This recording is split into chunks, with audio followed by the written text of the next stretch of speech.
That's what it's all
Alléluia.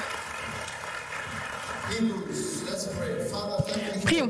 Père, merci pour la bénédiction ce matin dans le nom de Jésus. Amen. Dis à quelqu'un, tente de grandes choses pour Dieu.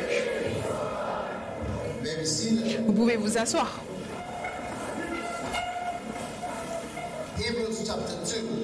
Hébreux chapitre 2, verset 1.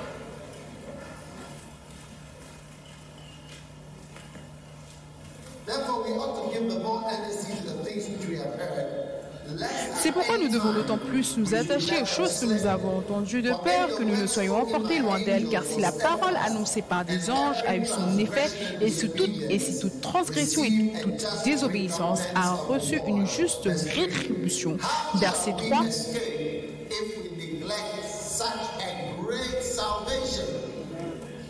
Comment échapperons-nous en négligeant un si grand salut? Amen. Qui est annoncé d'abord par le Seigneur, nous a été confirmé par ceux qui l'ont entendu. Donc quand on parle de tenter de grandes choses pour Dieu, on ne parle pas du fait de bâtir une université. Quand je parle de tenter de grandes choses pour Dieu, je ne parle pas de la grandeur de bâtir un hôpital ou la grandeur de pourvoir de l'eau potable au village en Afrique. Je ne parle pas de pourvoir du pain et de la viande pour ceux qui ont faim. Je parle du grand salut. Parce que le salut est très grand. Être sauvé, c'est une grande chose. Vous ne le savez peut-être pas. C'est une grande chose que d'être sauvé et c'est une grande chose de servir le Seigneur. Et c'est une chose très merveilleuse et c'est un merveilleux incroyable pour que quelqu'un comme vous soyez assis ici aujourd'hui. Je peux vous dire, c'est beaucoup plus difficile pour vous d'être sauvé que pour vous de bâtir une université. Oui. Vous savez, il y a quelques années, je suis allé pour une croisade. Et quand j'ai fini la croisade, on est sorti pour avoir une boisson, se détendre avant de retourner là où nous vivions tous.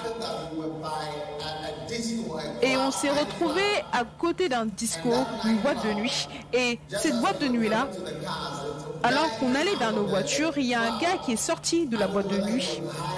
Je ne sais pas s'il était drogué, mais c'est un type de personne avec des bagues et des choses partout sur lui. Et l'un de mes pasteurs, qui était avec moi, m'a dit que cette porte-là, il avait l'habitude de sortir de cette porte chaque nuit. Oui. Et quand j'ai vu le gars, je me demandais, mais qu'est-ce qui peut mener au salut de cet homme? Comment est-ce qu'il peut être sauvé? Ça a l'air tellement impossible. Tu ne peux même pas lui parler. Déjà, il était 2-3 heures du matin. Et il sortait de cette boîte de nuit-là. Et je regardais, je me suis demandé, qu'est-ce qui peut mener à son salut? C'est très difficile pour que quelqu'un soit sauvé. Vous ne savez peut-être pas parce que vous êtes à l'église. Vous pensez que c'est naturel d'être sauvé. Ce n'est pas naturel. Oui. C'est beaucoup plus difficile pour que quelqu'un soit sauvé que de bâtir une université. Oui. C'est un travail beaucoup plus grand pour que l'âme d'un homme soit sauvée. Si c'était plus facile, Jésus serait simplement venu dans ce monde et il aurait commencé à faire des hôpitaux, des écoles, des universités et quoi d'autre. Mais il est venu pour chercher et sauver ceux qui étaient perdus. Et ce n'est pas facile pour moi d'être ici aujourd'hui. C'est un miracle. Dans mon pays, au Ghana, les gens qui sont moitié blancs, moitié noirs, on les appelle métis. Comment est-ce qu'on les appelle ici? Mélange. Élevage mélangé. Miséricorde, vous êtes pardonnés.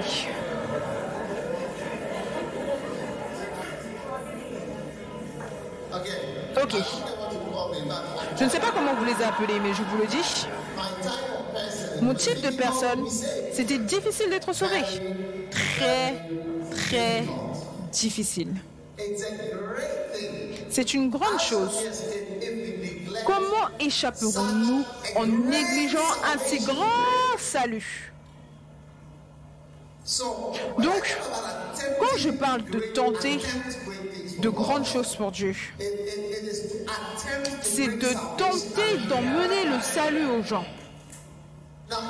Maintenant, Jésus-Christ était la première personne qui avait été envoyée pour nous sauver. Et il a fait une grande tentative.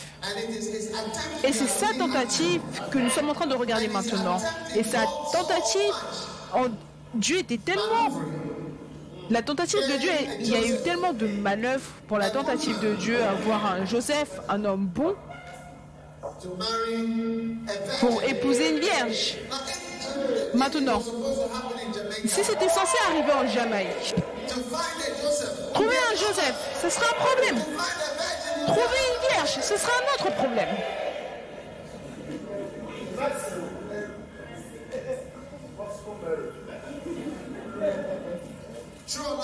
Vrai ou pas vrai? De trouver des hommes sages en Jamaïque. 3 hommes sages qui vont reconnaître l'homme, le Fils de Dieu dans une étable en Jamaïque. En disant, c'est lui. Waouh! C'est difficile. C'est très difficile.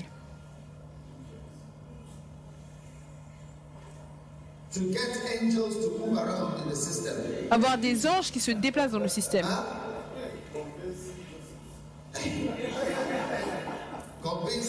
En train de convaincre les Joseph. Avec des rêves. Va ici, va ici, va ici. Marie aurait pu dire, je suis fatiguée de ces voyages. Depuis que je te connais, tous les jours, aujourd'hui ici, demain là, demain là, demain là, demain là. Il aurait juste pu avoir une femme difficile. Et ça aurait été la fin. C'est vrai. William Carey, l'un des missionnaires célèbres qui est allé en Inde, sa femme, premièrement, il était tellement célèbre que quand il est mort, il a été reconnu par le gouvernement britannique et ainsi de suite pour le travail qu'il a fait en Inde. Il n'est jamais revenu en Angleterre une fois qu'il est parti. Il s'est mis dans le bateau et c'était la fin. Il est mort là-bas. Mais quand il partait, quand il était sur le point de partir, d'accord, les chrétiens ne croyaient pas en ce qu'il faisait.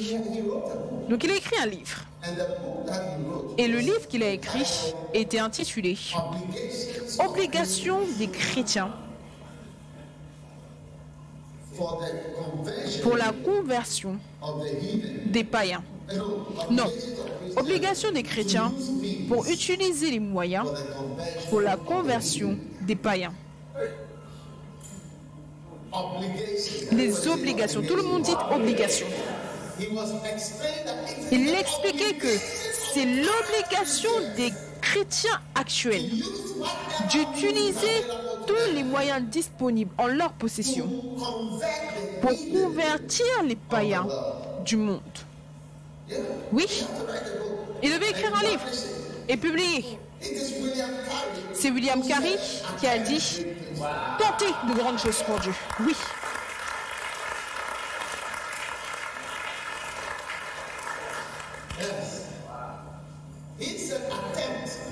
Il a dit « Tentez de grandes choses pour Dieu et attendez-vous à de grandes choses de la part de Dieu ». Alléluia. Il a dû écrire un livre parce qu'à ce moment-là, les chrétiens croyaient que aller dans le monde entier, cela avait déjà été accompli par les apôtres. Ils étaient déjà partis dans le monde entier et ils avaient déjà accompli la grande commission. Oui. Vous voyez, chaque génération pense que cela a été fait, le travail a été fait. C'est tout. Chaque génération pense qu'une personne étrange qui ne peut pas se marier ou alors qui est un rejeté de la société ou qui a un problème dans la société doit y aller et faire cette chose-là. Donc il y a toujours certaines personnes qui se lèvent et pour rappeler aux gens que nous avons une obligation. Vous pouvez dire que la Jamaïque a beaucoup d'églises, mais vous, attendez, vous verrez. Asseyez-vous et ne faites pas ce que vous devez faire. Regardez, vous verrez, dans 20 ans, ils vont commencer à faire un sondage pour discuter de la chrétienté en Jamaïque. Ils vont commencer à dire que oh, maintenant, la chrétienté, c'est seulement 60%. Et dans 20 ans, ils vont dire que c'est 50-50. Et ensuite, dans quelques années, ils vont dire que c'est 30-70, jusqu'à ce qu'ils vous disent que ce n'est plus un pays chrétien. Comme cela s'est passé en Sierra Leone. Quand on est allé en Sierra Leone, on nous a informé que ça, c'est une nation musulmane. 90% et quelques ne sont pas chrétiens. Chaque pays, Sénégal, La Guinée, 99%. Tu vas dans un endroit, il y a beaucoup de personnes, tu as une conférence de pasteurs, il y a 2 chaises, 3 personnes. Il y a soit une seule église ou pas d'église dans une ville entière. Je vous le dis, j'ai vu ça de mes yeux. J'ai voyagé partout, dans chaque pays. Mali, Niger, Sénégal, Sierra Leone, Libye, dans tous les pays. Parce que les chrétiens actuels ont abandonné leurs obligations. Je vous le dis. Ils ont mis de côté ce qu'est leur travail. Et ils pensent toujours que quelqu'un d'autre va faire. Et on voit quelqu'un comme un extrémiste. Je suis vu comme un extrémiste. Quelqu'un m'a dit qu'elle a voyagé pendant 8 ans, elle est revenue, elle a dit que je te trouve beaucoup plus radicalisé qu'avant. Pourquoi est-ce que tu es comme ça? Tu veux que tout le monde soit un pasteur? Oui. Écoutez-moi. Nous abandonnons nos devoirs d'aller dans le monde entier. Pourquoi est-ce que tu dois même oser prier? Si tu dis que cette instruction, c'était pour les apôtres, alors ne dis jamais, jamais, jamais que ce que tu demanderas au Père, il te répondra. Parce qu'il ne va pas répondre. Parce que ça aussi, c'était pour les anciens apôtres. Cela, elle leur avait été donné. Donc toi, tes prières ne seront pas répondues. Tout comme tes obligations et devoirs ne sont pas faits, tes prières ne seront également pas répondues. Oui. Donc, mesdames et messieurs, Jésus-Christ est entré en scène pour tenter. Et William Carey, je vous le disais, quand il a décidé d'aller en Inde, vous savez combien de temps cela lui a pris pour aller en Inde? Cela prenait entre 4 et 6 mois dans un bateau. Et beaucoup de bateaux n'y arrivaient même pas. Oui. Tu t'assois dans un bateau, ça n'arrive même pas. Il y a peut-être une tempête. Pendant que William Carey allait en Inde à un certain âge, le canal de Suez avait été ouvert. Le canal de Suez avait été bâti. Et quand cela avait été ouvert, cela a raccourci le temps d'1 mois. Donc il était capable de partir de l'Inde pour retourner à la maison et de faire des allers et retours un certain nombre de fois avant de mourir. Oui, est-ce que c'est William Carey? Oui. Ou l'un d'entre eux. Je mélange, c'est Hudson Taylor, désolé, c'est Hudson Taylor. C'est lui qui faisait Chine-Angleterre tout le temps. Il est allé en Chine. Il n'arrêtait pas de mobiliser, il voulait 1000 missionnaires pour la Chine, Hudson Taylor. William Carey, quand il est parti, il n'est jamais revenu.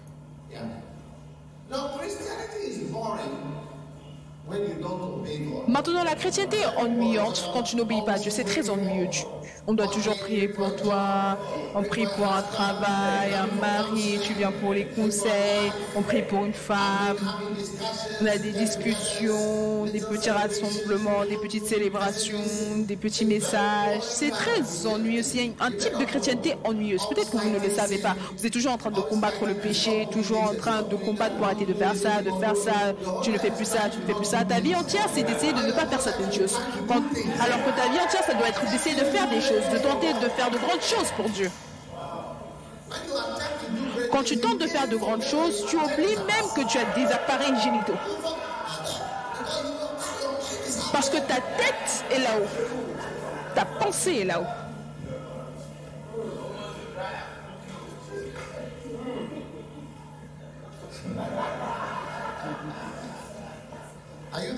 Est-ce que vous êtes là? Comment échapperons-nous en négligeant un si grand salut? Le salut, c'est ce qui est grand. 1 Samuel chapitre 14.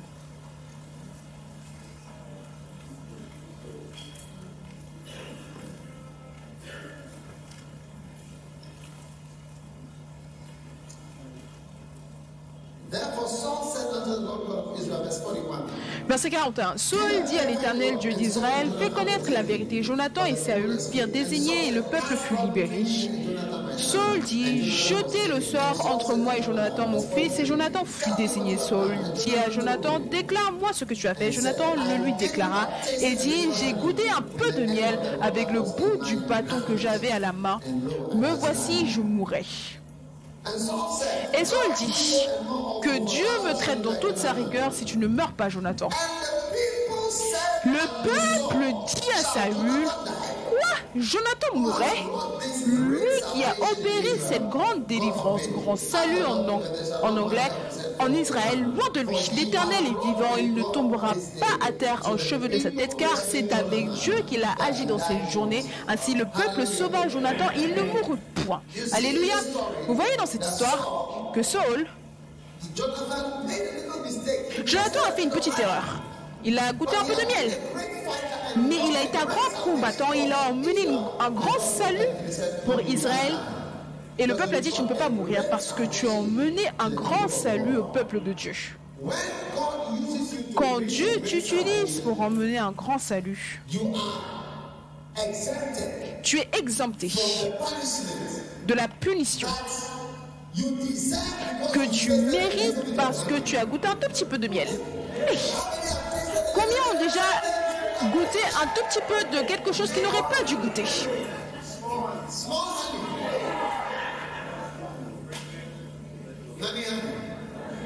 Un tout petit peu de miel. Waouh! Un tout petit peu de miel, il voulait le tuer. Son père a dit, tu vas mourir. Parce que je suis un homme de principe. Et le peuple a dit, comment?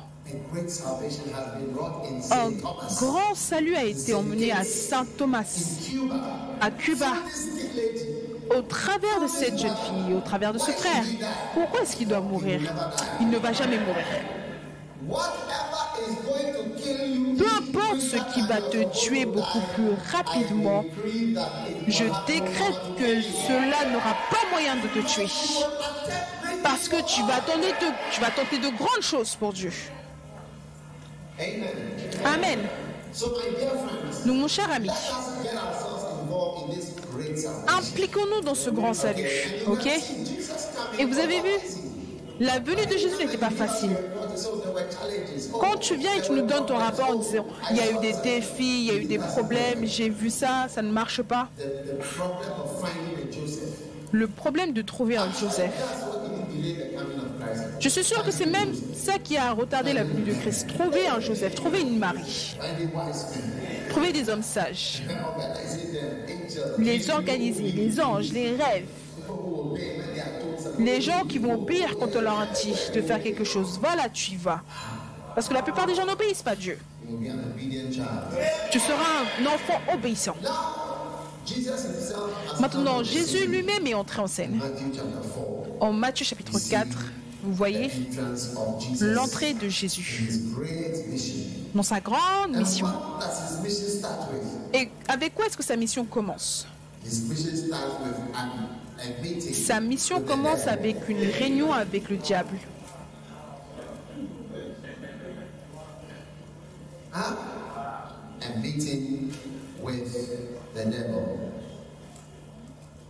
Une réunion avec le diable. En fait, je préfère aller en Luc chapitre 4.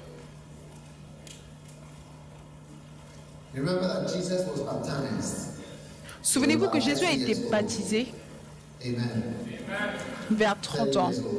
30 ans, amen. Il a été baptisé. Luc 3, 23.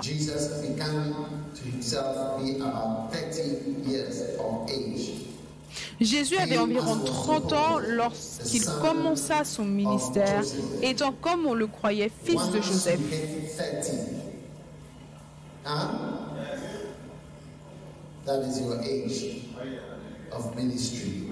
Ça, c'est l'âge du ministère.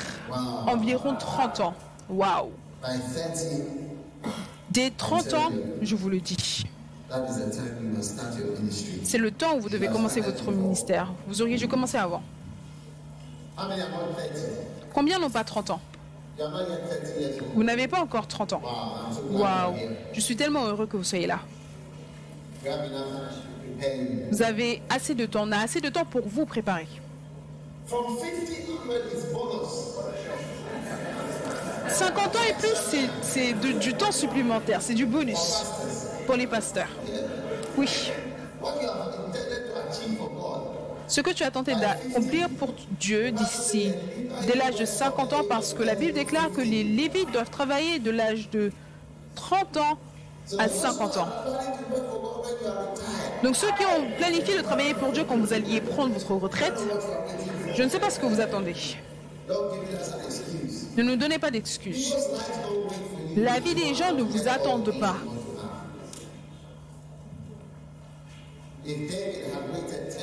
Si David avait attendu 10 ans,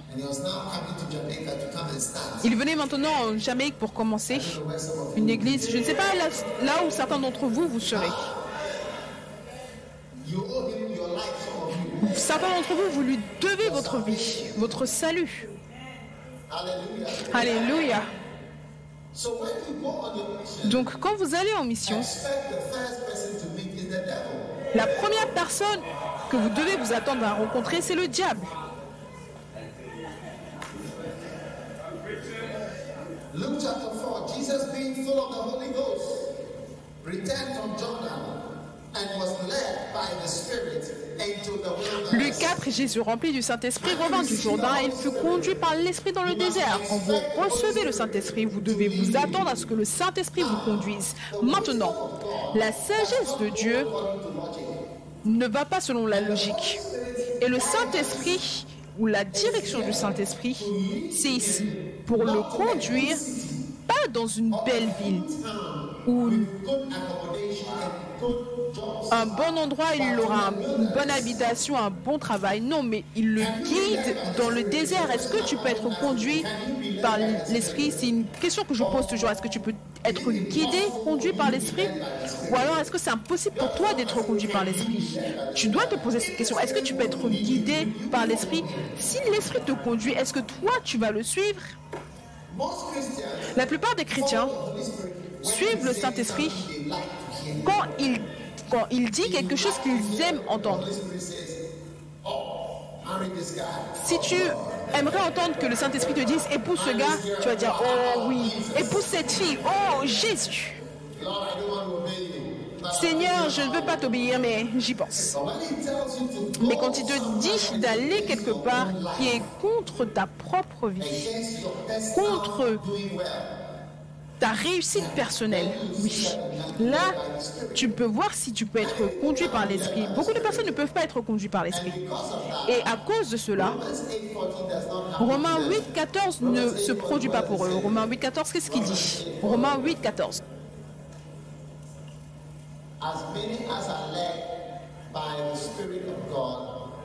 Car tous ceux qui sont conduits par l'Esprit de Dieu sont fils de Dieu. Si tu veux être élevé à un niveau surnaturel de vie, le niveau qu'on appelle fils de Dieu, alors tu as besoin d'être conduit par l'Esprit et pas par des calculs.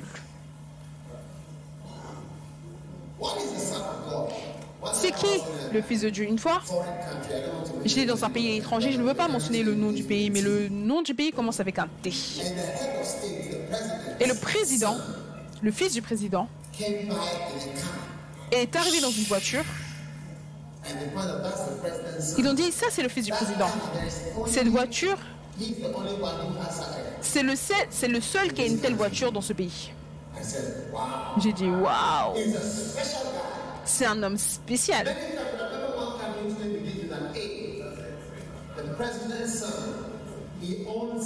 Le fils du président, il possède tellement de choses, un téléphone, il possède ça, il est multimillionnaire, il va dans des endroits, il achète, il a son jet privé, il voyage au Brésil, il va là, il fait ça, tout.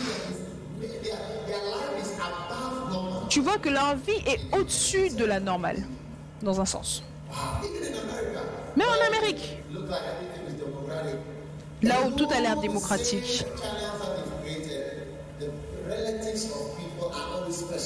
les membres de famille de certaines personnes sont toujours spéciaux.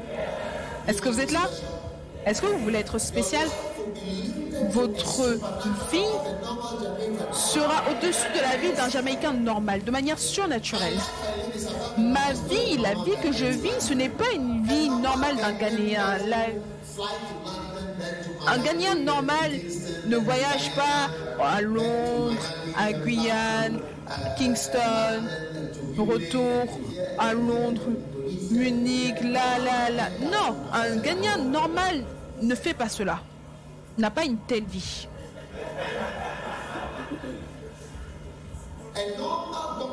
Un docteur normal, parce que ma vie, je ne suis pas conduit par des calculs. Il y a plusieurs années, quand je suis devenu médecin et que j'ai commencé à travailler, notre monnaie... Combien est-ce que c'était 28 000 dans notre monnaie?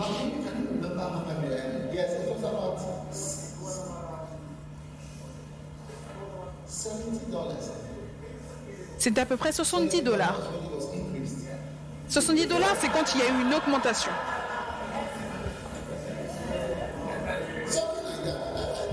Quelque chose comme cela. Je ne me souviens pas.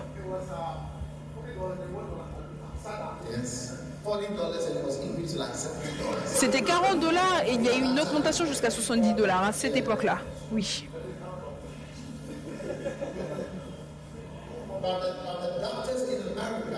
Mais les docteurs en Amérique, ils gagnent des milliers. Ils gagnent des milliers de dollars chaque mois. Oui. Certains 10 000, 20 000, 25 000 $ par mois. Donc par calcul, de 40 $ par mois à 20 000 $ par mois, par calcul, la direction est claire de ce que je devrais faire. Je n'ai pas besoin de beaucoup réfléchir pour même connaître la direction. Vrai ou pas vrai? Si je peux y aller, je dois y aller. Si c'est l'argent que je recherche, si c'est la prospérité que je veux, je n'ai pas besoin de rêve, je n'ai pas besoin de vision. Mais un jour, j'ai entendu et j'ai écouté la parole de Dieu où il m'a dit en 1 Timothée, je crois 4, donne-toi tout entier. Donne-toi tout entier. Donne-toi tout entier.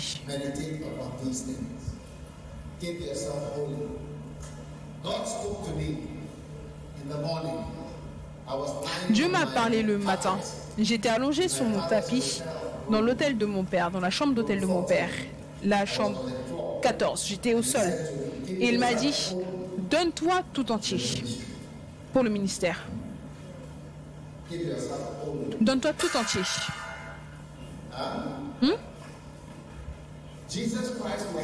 Jésus-Christ a été conduit dans le désert.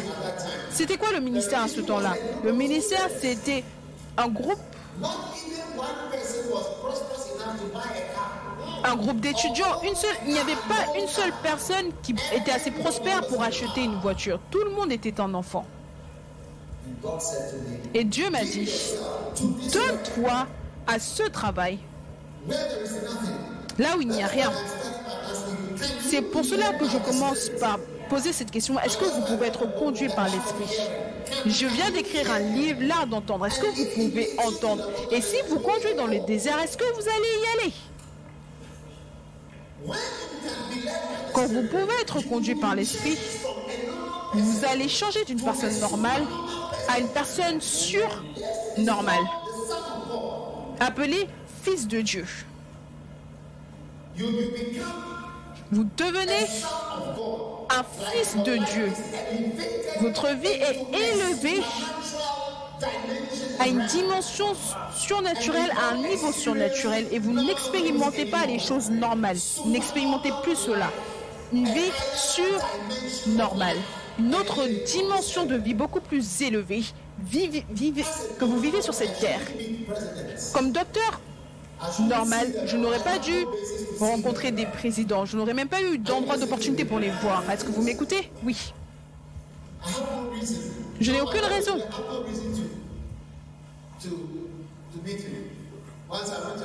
Une fois, j'étais dans la maison d'un président. Il me dit, à quoi dois-je cet honneur? C'est ce qu'il m'a dit. À quoi dois-je cet honneur ce soir? Oui. Un médecin normal n'aurait pas eu de telles interactions. Tu serais en salle de consultation 1 ou 2.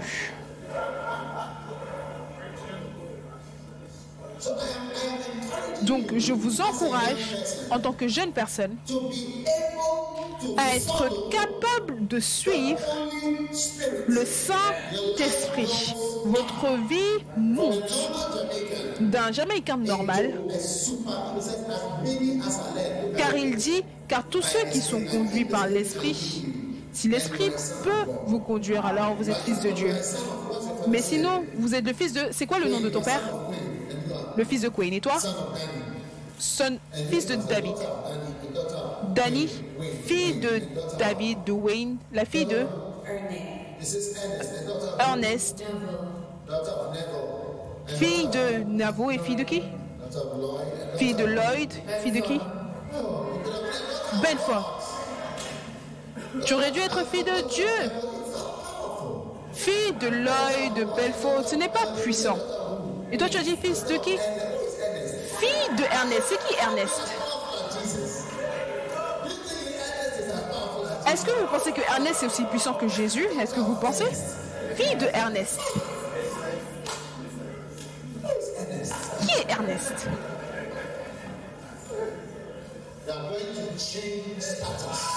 Vous allez changer de statut.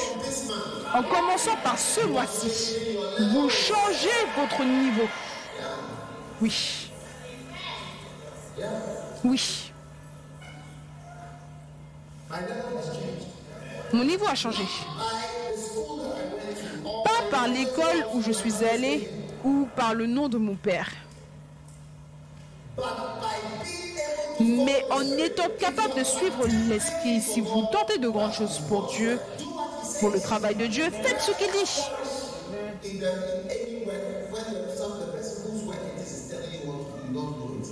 Vous n'allez jamais fleurir si le travail qu'une personne vous donne, vous ne le faites pas.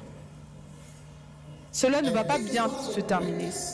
Et c'est pour cela que le plus grand verset, Jésus a été conduit par le Saint-Esprit directement dans le désert. Le désert, pas dans une ville. Pas dans la ville Otubat, mais il a été mené directement dans le désert de la Jamaïque. Vous n'aimez pas le désert, mais il y a d'autres religions qui aiment le désert de la Jamaïque. Ils ont été capables de bâtir leur quoi que ce soit, alors que les chrétiens ne peuvent pas être conduits par l'esprit, ils sont seulement conduits par l'argent, par des décisions logiques.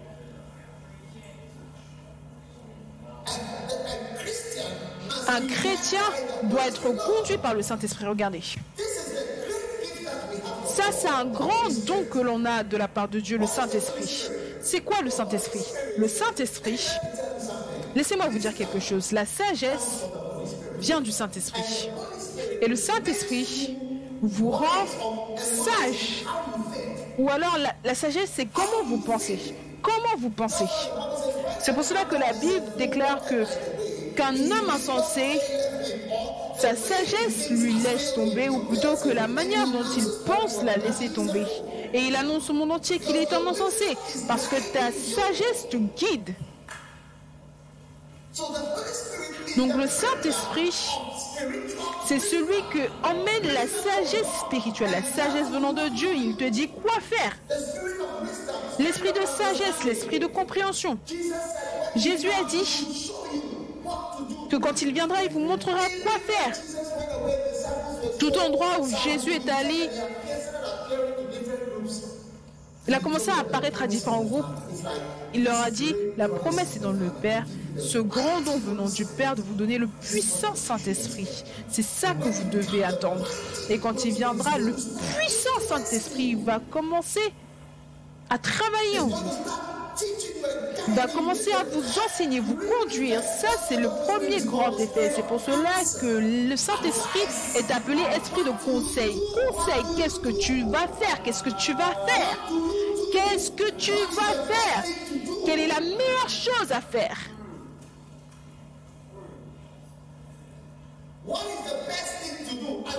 Quelle est la meilleure chose à faire? Des conseils. C'est comme cela qu'une personne devient sage. Au travers de ta parole, au travers des versets de la Bible, tu m'as rendu sage au travers de ta parole. 2 Timothée 3, verset 15.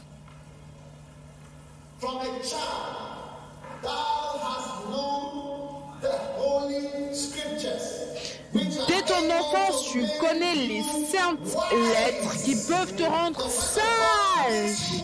La parole de Dieu te rend sage.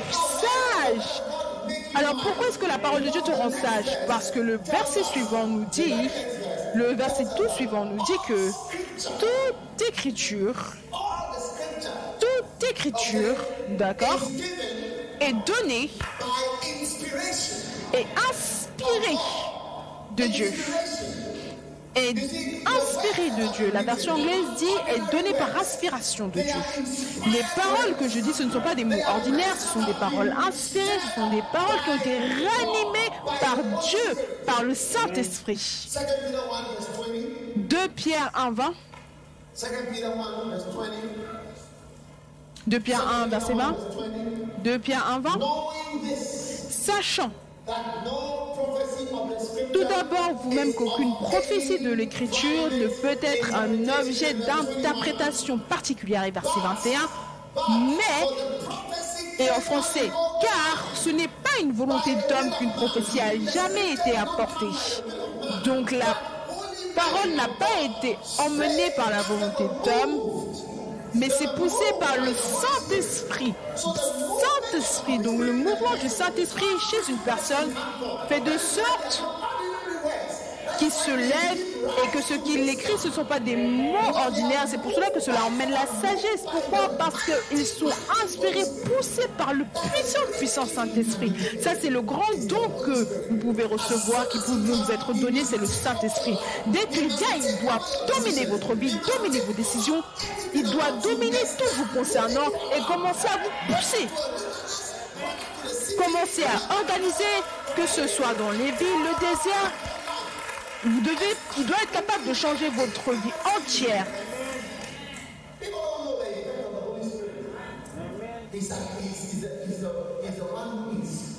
C'est celui qui inspire le Saint-Esprit, c'est celui qui vous inspire. Et les paroles sont des paroles inspirées. Même ton argent est élevé par le Saint-Esprit. C'est pour cela que certaines choses ne peuvent jamais venir vers toi, certaines idées ne pourront jamais venir à toi, à moins que le Saint-Esprit vienne. Parce que quand tu écoutes la prédication, tu te dis, mais comment est-ce qu'il a une telle sagesse? Quelle sagesse est-ce que cela est? Où est-ce qu'il a toute cette manière de penser? Quand il lit sa Bible, il partage ça, mais d'où est-ce que ça vient? C'est la présence de l'Esprit. C'est pour élever la pensée. Par l'argent, c'est pour élever la pensée. C'est donné par l'inspiration de Dieu, l'inspiration du Saint-Esprit. Certaines personnes, leur pensée est élevée et influencée. Donc, élever la pensée et influencer la pensée par l'esprit. Donc, certaines choses te viennent en tête et ta pensée est élevée par l'esprit ou influencée ou bougée par le Saint-Esprit, comme la Bible nous déclare. Donc, quand vous êtes avec Dieu, vous commencez à marcher avec Dieu, à travailler pour Dieu, vous devez maintenant être élevé par l'esprit, pas par des démons. La peur, c'est un démon. Les gens ne travaillent pas pour Dieu à cause de la peur. J'avais peur. Je me suis caché. J'avais peur. Je me suis caché. La peur est un démon. Beaucoup sont bougés par des démons. Ça, c'est le ministère. Il va à droite. C'est un démon qui te mène. Et si un démon te guide, tu ne peux pas arriver à un endroit où tu vas prospérer. Oui. Est-ce que tu vas prospérer? Les gens me regardent. Certaines fois même, je dois même cacher ma prospérité parce que c'est comme si je ne prêche pas sur la prospérité.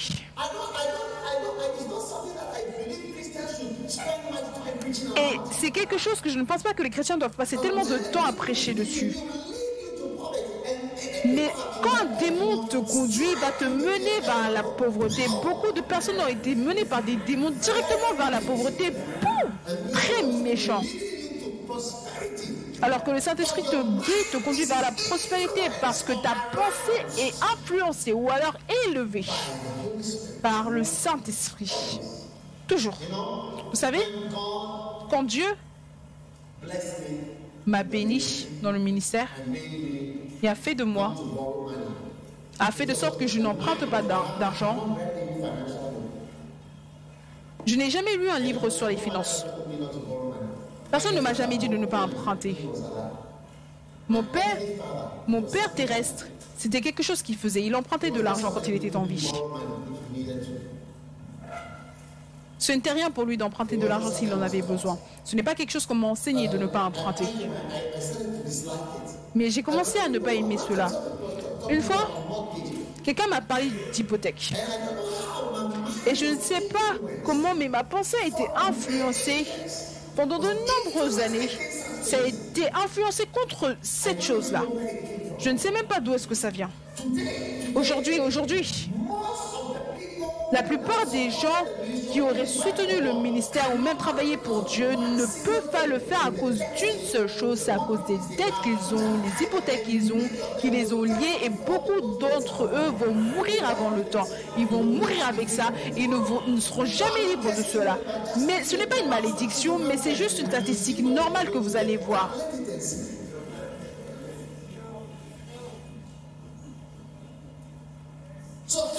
Donc, comment est-ce que ma pensée a été influencée? D'où est-ce que ça vient? Je ne peux même pas me souvenir. Je ne peux même pas me toucher de mes doigts d'un jour ou d'un point, d'un moment.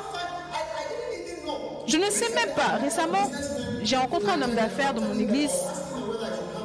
Je leur demandais si je devais avoir une conférence. Parce que je me disais que moi, si je parle, ils ne vont pas écouter. Je me dis, certains vont écouter. Parce que tout ce que j'ai dit, ils n'écoutaient pas. Les gens ne suivent pas ce que je dis. En fait, certaines fois, j'ai une réunion, quand je pars, la réunion, les gens font l'opposé exact de ce que j'ai dit. Je sais. Ils ont dit, nous allons écouter. Parce que nous avons vu que c'était vrai. J'ai dit, ok. Les gens n'écoutent pas. Jésus a dit, oh, lent à croire. Lent à croire. Mais quand l'Esprit de Dieu vient sur toi, la Bible déclare qu'ils avaient une compréhension rapide, des éclairs rapides. C'est important le temps quand tu comprends les problèmes. Parce que tout le monde ici vit avec une montre, un temps. Quelle sagesse est-ce que cela est? Écoute-moi, mon ami, c'est pour cela que je te le dis. Le puissant Saint-Esprit, c'est celui qui donne tout ce dont nous avons besoin. Si tu veux, lis le psaume 23. C'est le verset champion pour la prospérité. Il n'y a pas de meilleur verset. Et d'où vient toute la prospérité? C'est l'Éternel est mon berger. C'est je ne serai jamais dans le besoin, jamais dans le besoin. Pourquoi? À cause de la première partie, l'Éternel est mon berger, c'est celui qui me conduit, c'est celui qui me garde. Certains d'entre nous, on n'est pas guidés par cela. On n'est pas guidés par le berger. On est guidés par la loi. Quand tu n'es pas guidé par la loi, tu ne peux pas dire je ne manquerai pas. Tu pourras dire simplement je serai dans le besoin. La peur est mon berger, je serai dans le besoin. La dépression est mon berger, je serai dans le besoin. La peur est mon berger, je serai toujours dans le besoin, dans le manque. Je serai toujours dans le manque.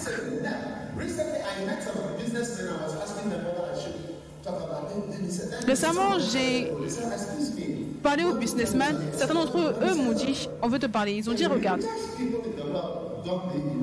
les gens les plus riches dans le monde ne croient pas au fait d'emprunter.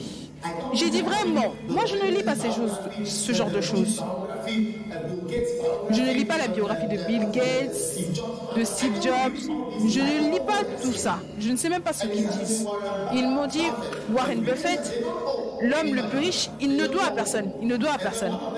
Et l'un d'entre eux a dit, je pense que c'est Warren Buffett ou alors un de ces gens-là, a dit que c'est seulement un idiot. Un idiot. Moi j'ai entendu idiot, je suis allé vérifier idiot et voir ce que c'est. Il a dit une personne stupide, notablement stupide. Vérifie. Débile crétin.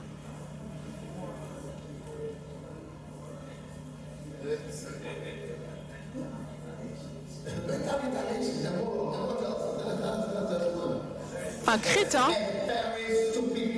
une personne très stupide. Et quoi encore?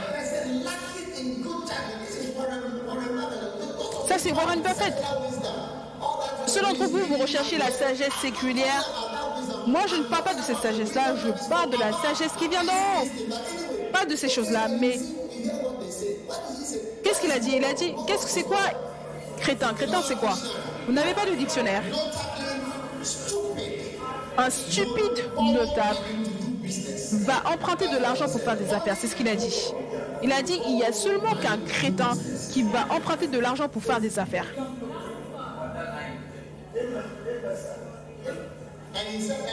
Il a donné la raison. Il a dit parce que en affaires, la seule chose dont tu es sûr quand tu empruntes de l'argent, c'est que tu vas donner de l'argent à la banque. Ça, tu es sûr. Est-ce que tu vas même gagner un seul dollar des affaires que tu vas faire? Ça, tu ne peux pas être sûr. Mais pour être sûr, tu vas devoir payer la banque. Ça, c'est sûr. Est-ce que vous comprenez? C'est que la banque, ils ne vont jamais avoir de problème parce que tu dois ramener leur argent, tu dois le faire. J'ai dû vérifier c'est quoi le mot crétin. Je me suis dit peut-être que crétin c'est une bonne chose. J'ai dit vraiment.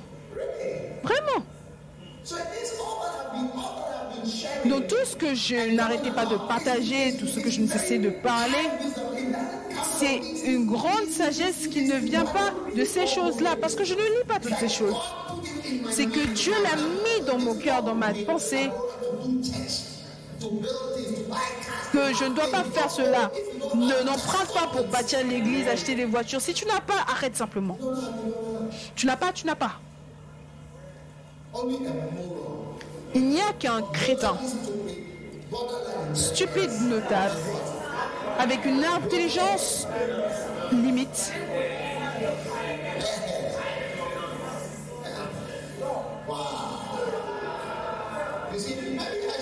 Vous voyez?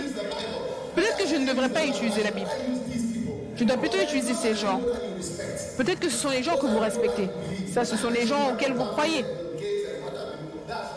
Quand on vous parle de Bill Gates, Warren Buffett, c'est ça qu'il vous faut obéir. Quand on vous parle de la parole de Dieu, vous dites oh, évêque, on ne vit pas en Amérique. J'aime l'évêque Oyedepo. Il a dit, tu me dis que je ne suis pas un homme d'affaires, je ne sais pas de quoi je parle. Tu ne peux jamais faire des affaires, tu ne peux pas faire des affaires et emprunter de l'argent.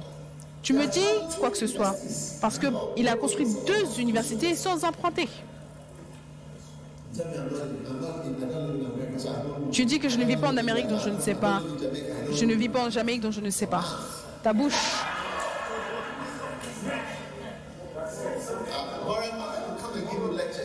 Warren Buffett va venir te donner des cours. Peut-être qu'un jour, il va venir dans ton église et te prêcher, parce que c'est avec lui que tu reçois ses enseignements. Quand la sagesse vient d'en haut, la Bible déclare que celui qui est au-dessus de tout. La sagesse d'en haut est en haut de tout autre type de sagesse. C'est au-dessus. C'est au-dessus. Celui qui est au-dessus de tout. Donc c'est au-dessus de tout autre type de sagesse et d'idées. Ce qui est au-dessus est au-dessus de tout.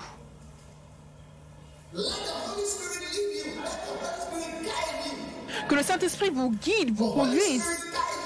Que le Saint-Esprit vous conduise dans le désert. Seigneur, tu veux que je sois dans ce désert? Pas de problème. J'y serai. J'y serai. J'y serai. J'y serai. Je serai là où tu veux que je sois.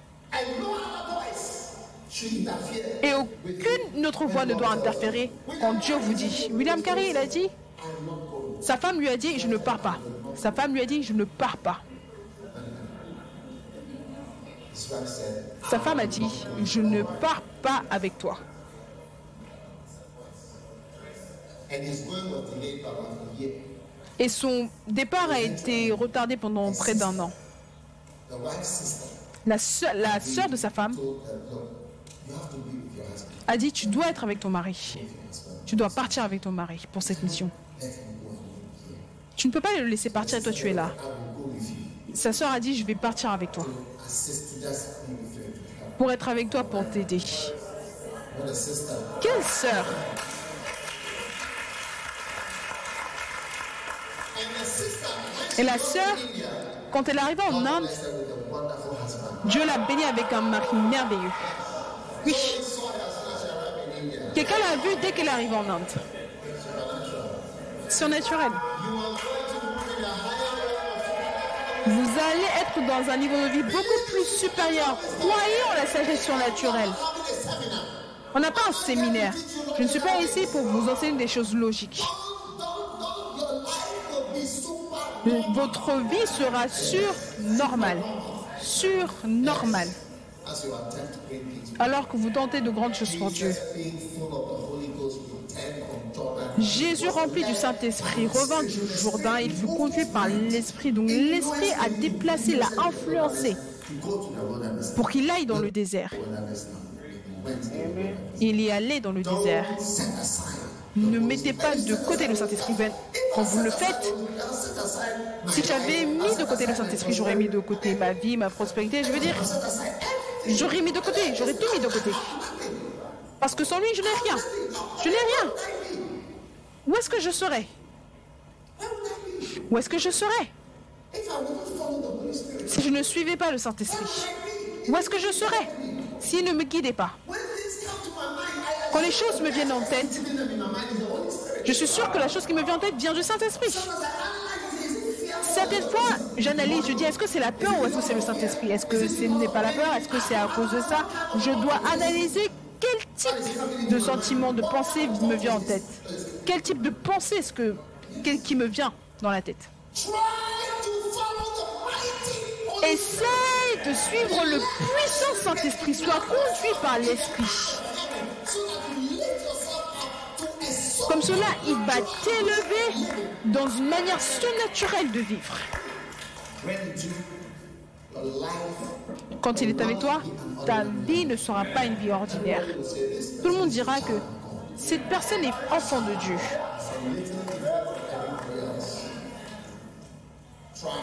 Essaye, essaye. be led by the Spirit. Sois conduit par l'Esprit. Dans le mariage, quand la Bible dit « Femmes, soumettez-vous à vos maris », It is absolute nonsense when you consider certain. c'est absolument n'importe quoi quand tu considères certaines choses. Tu te dis « Non, ça c'est absurde ». That's your thinking. Mais ça, c'est ta manière de penser. Qu'en dit la parole de Dieu? La parole de Dieu est surnaturelle. People who have learned to submit. Et tu découvres que les gens qui ont appris à se soumettre ont une vie différente. C'est pour cela que toi, tu es seul. Parce que ta propre sagesse te conduit en bas. Mais la sagesse de Dieu t'élève. Donc si tu es fille de Dieu, enfant de Dieu, donc tu es une personne beaucoup plus élevée dans la vie. Je suis sûre que les enfants du président sont beaucoup plus spéciaux que les enfants ordinaires.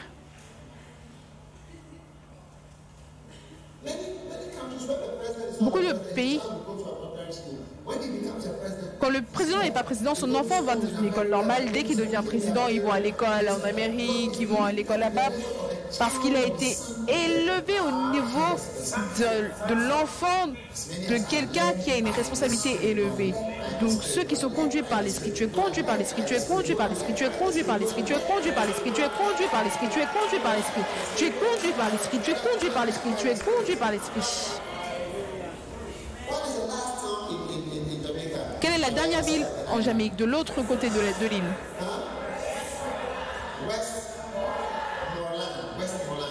Westmoreland. Westmoreland. Jusqu'à Saint-Thomas. C'est aussi ici. Saint-Thomas. Saint-Thomas à Westmoreland. Quelle distance?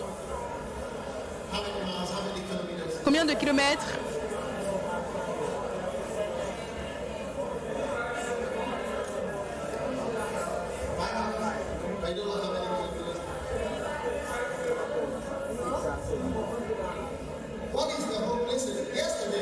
Écoutez, hier, j'ai vu quelque chose à Kingston. Je ne sais pas, on conduisait et j'ai vu des chèvres. Vous en avez beaucoup ici. Quel est l'espoir d'une chèvre qui veut marcher de Westmoreland jusqu'à Saint-Thomas? Est-ce qu'il va y arriver?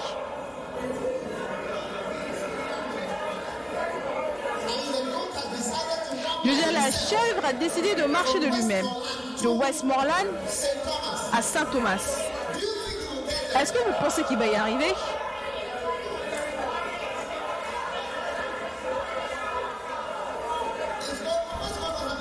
Qu'est-ce qui va lui arriver? De la chèvre de curry. Il va être transformé en chèvre de curry. La chèvre de curry de quelqu'un. Parce qu'il n'est pas conduit par son berger. Il essaye de lui-même de se déplacer. La Bible nous appelle brebis. Quel est l'espoir d'un être humain qui essaye de traverser cette vie sans être conduit par le Saint-Esprit? Qu'est-ce qui va arriver? Ta vie sera simplement des pleurs, des cris. C'est pour cela que je te dis que tu dois accueillir le puissant Saint-Esprit comme la force puissante, l'influence puissante de ta pensée. Et celui qui bouge ta manière de penser. Tu en as besoin. Tu en as besoin. Les gens qui me disent, quel est ton livre le plus important? Quel est ça? Quel est ça? Pour moi, être chrétien, le livre, la chose la plus importante, c'est l'art d'entendre. L'art d'entendre. L'art d'entendre le Saint-Esprit, c'est le numéro 1. Parce que le Saint-Esprit va te dire de lire le livre. Le Saint-Esprit va te dire donne une offrande. Le Saint-Esprit va te dire va à l'église. Le Saint-Esprit va te dire prie. Le Saint-Esprit, une fois que tu peux l'entendre, tu seras conduit. Tu seras conduit par le Saint-Esprit à partir d'aujourd'hui. Peu importe ce qui t'empêche d'entendre la voix de Dieu, cela est annulé aujourd'hui dans le nom de Jésus. Oui. Oui. Puissant Saint-Esprit. Puissant Saint-Esprit. Quelqu'un, vous avez été bougé par l'amertume de votre mère.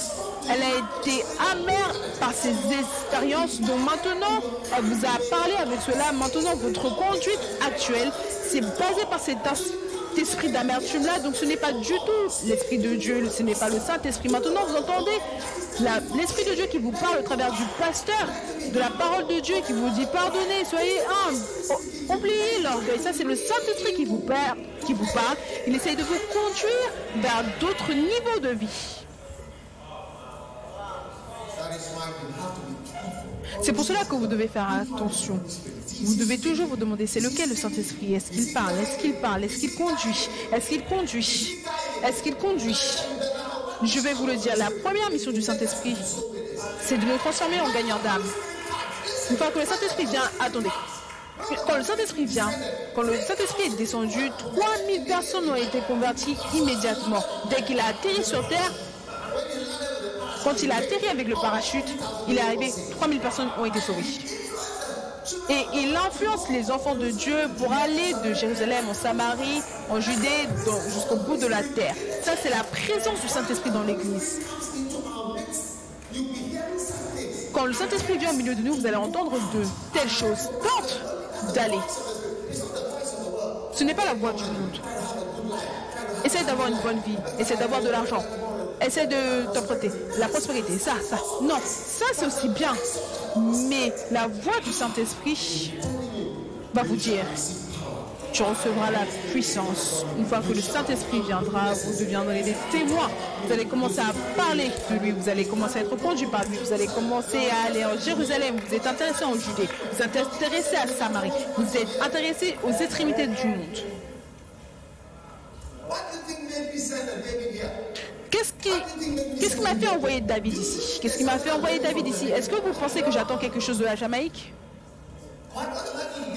Qu'est-ce que je vais obtenir d'ici? Qu'est-ce que je vais avoir d'ici?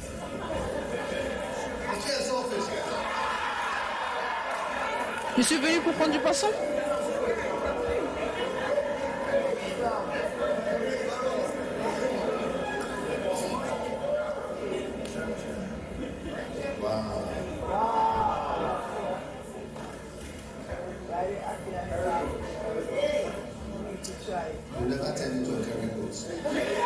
Vous ne serez jamais transformé en chèvre de furie.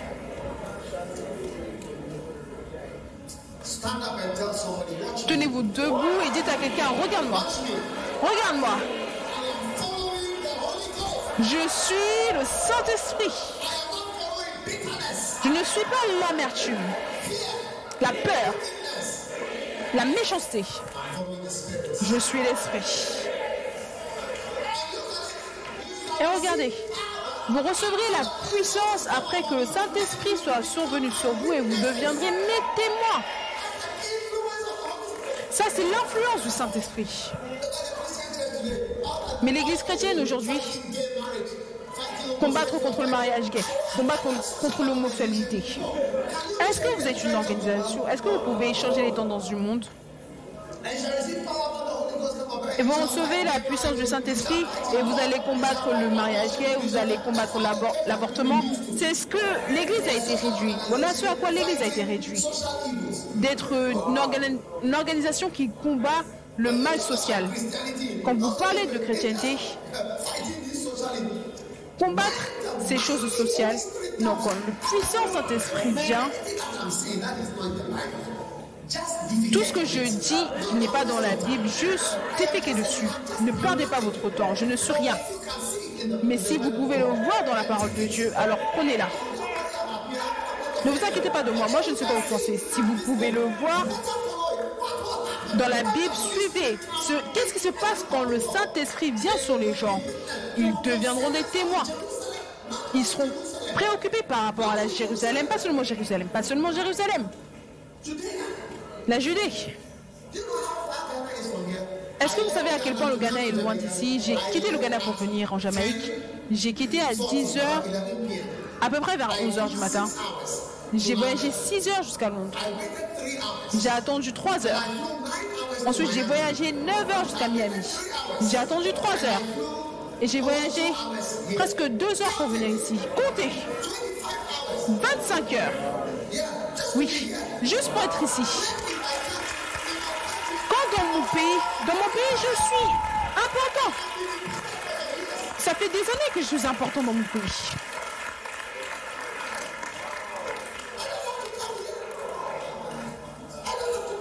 Je n'ai pas besoin de venir ici. Je n'ai pas besoin de venir ici. Qu'est-ce que je vais obtenir en venant ici?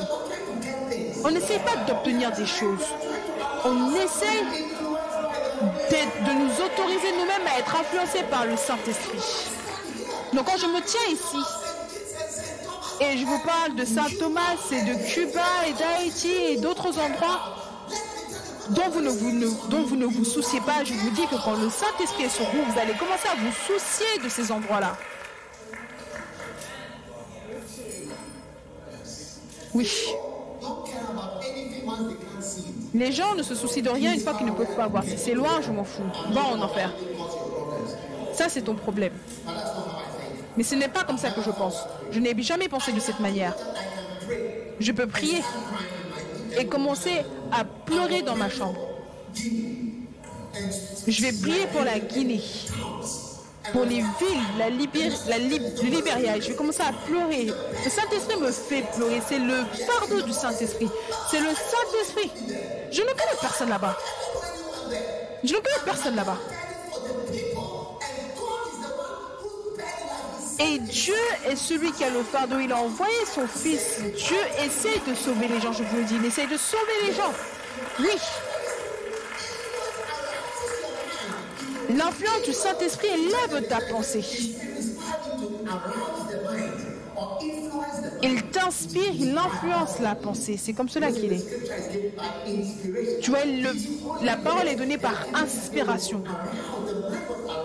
Donc la pensée, ils ont été poussés par le Saint-Esprit pour écrire ces choses. Je vous le dis. que nous acceptions ce qu'est le Saint-Esprit et l'Esprit du monde.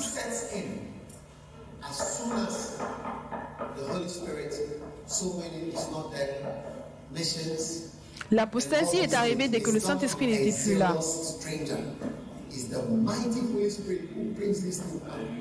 C'est le Saint-Esprit qui emmène le zèle. Encore et encore et encore.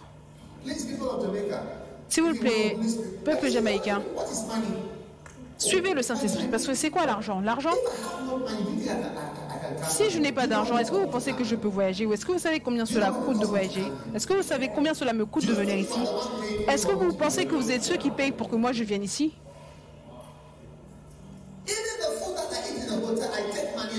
Même l'argent que je mange à l'hôtel, je prends l'argent et je paye ici à Kingston. Est-ce que vous pensez que je suis venu ici pour avoir quelque chose? Je viens ici pour vous aider à accepter. Dieu veut vous conduire. Et quand vous suivez, c'est mystérieux. Parce que la sagesse du Saint-Esprit est cachée. Comment est-ce que être inquiet par rapport aux âmes te rend prospère? Mais moi, ça m'a rendu prospère. C'est caché. Combien être inquiet par rapport aux endroits les plus pauvres du monde et les âmes, les personnes oubliées, On est allé faire des croisades de Libéria loin, là où il n'y avait même pas de lumière. Pas de lumière, pas d'eau. Oui. 40 heures de conduite au travers du sable. 40 heures.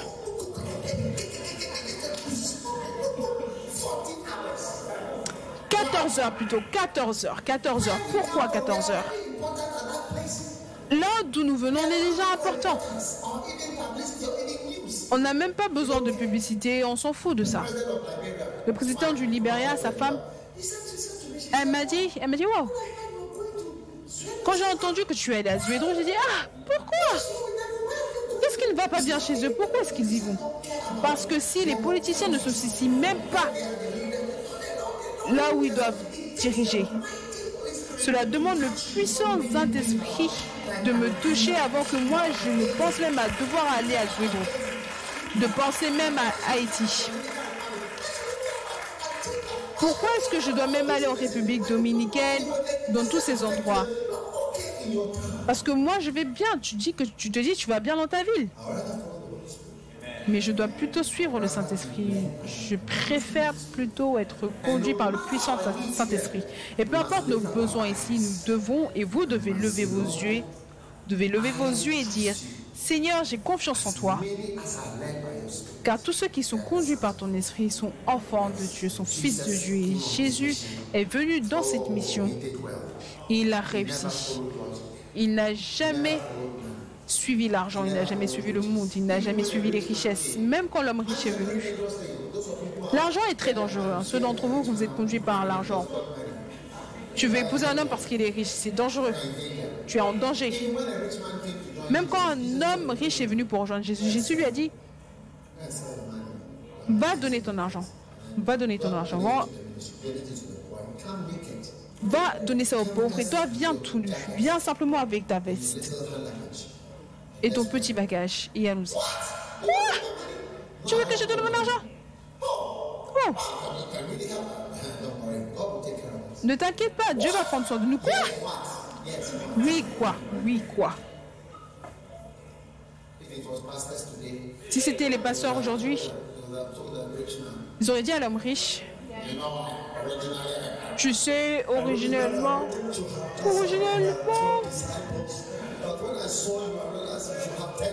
je voulais avoir 12 disciples, mais quand je t'ai vu, je me suis dit qu'on devait avoir 13 disciples. Je viens juste de recevoir une parole de connaissance. De toi, tu seras le 13e. Et moi, je serai en charge des finances.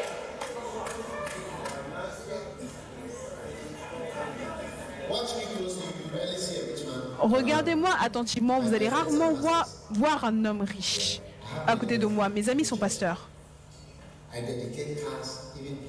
J'ai dédié des voitures, même des avions. Je suis allé à l'aéroport, il m'a fait porter la chose jaune. Je suis allée à bord. J'ai vu comment tout marchait. C'était un grand avion. Boeing quelque chose. Vous voyez le microphone? Kido, nous allons bientôt atterrir à Kingston. Ils me l'ont donné. Donc je l'ai tenu et j'ai dit prions tout le monde.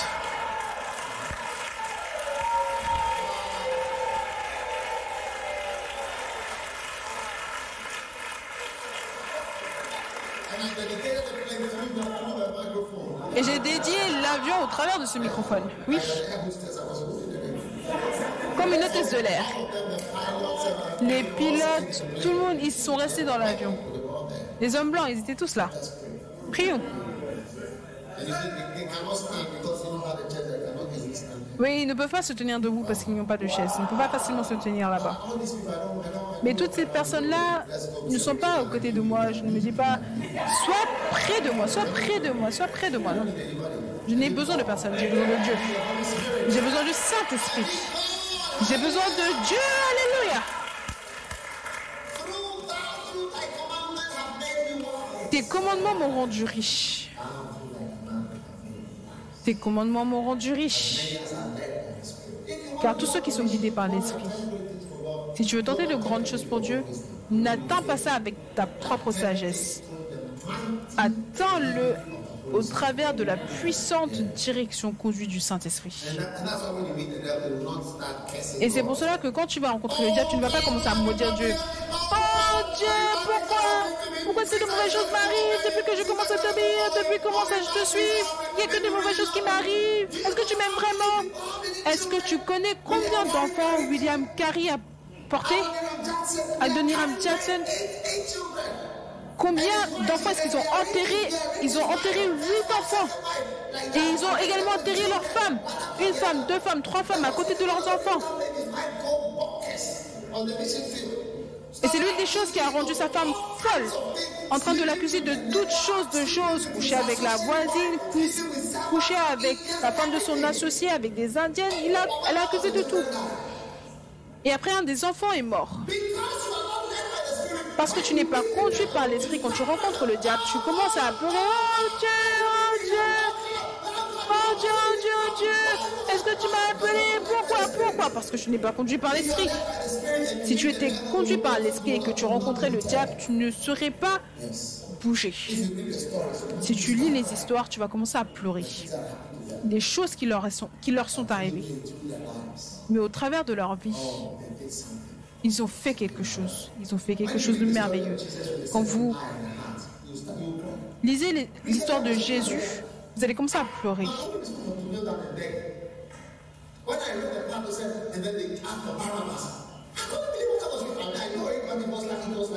Quand j'ai lu la partie où ils avaient préféré Barabbas, je ne pouvais pas y croire. Je connaissais l'histoire, mais c'est comme si c'était devenu beaucoup plus réel. Je me suis dit, mais qu'est-ce que c'est que ça? Je me suis dit, waouh! J'ai commencé à supplier le Seigneur qu'il ne doit pas nous regarder à tous nos mauvais côtés.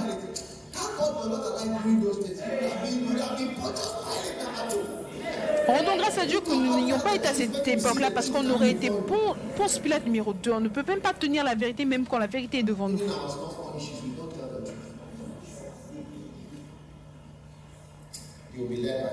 Vous serez conduit par le puissant Saint-Esprit.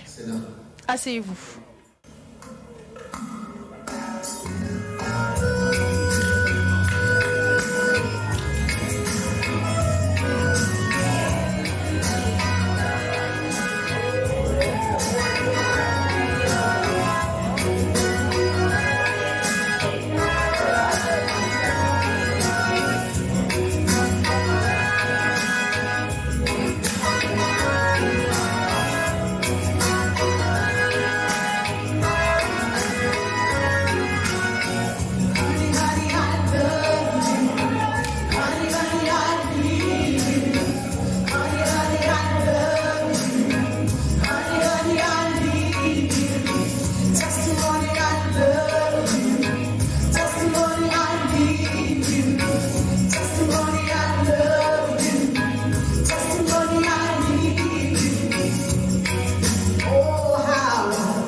Is my meditation.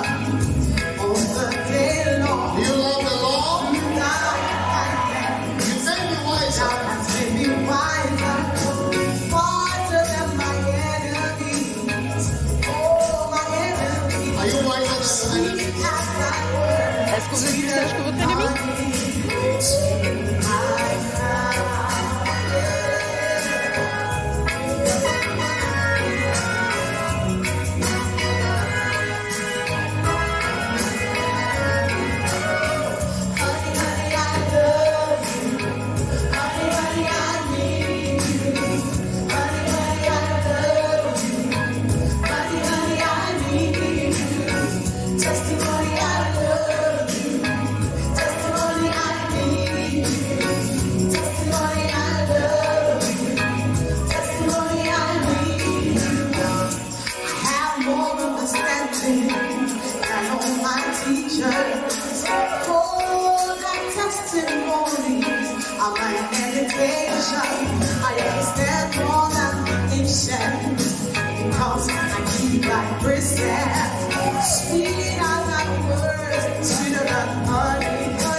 Est-ce fantastique? Trop fantastique. Quelle bénédiction. Amen. Très bien. Prenez une offrande, tout le monde.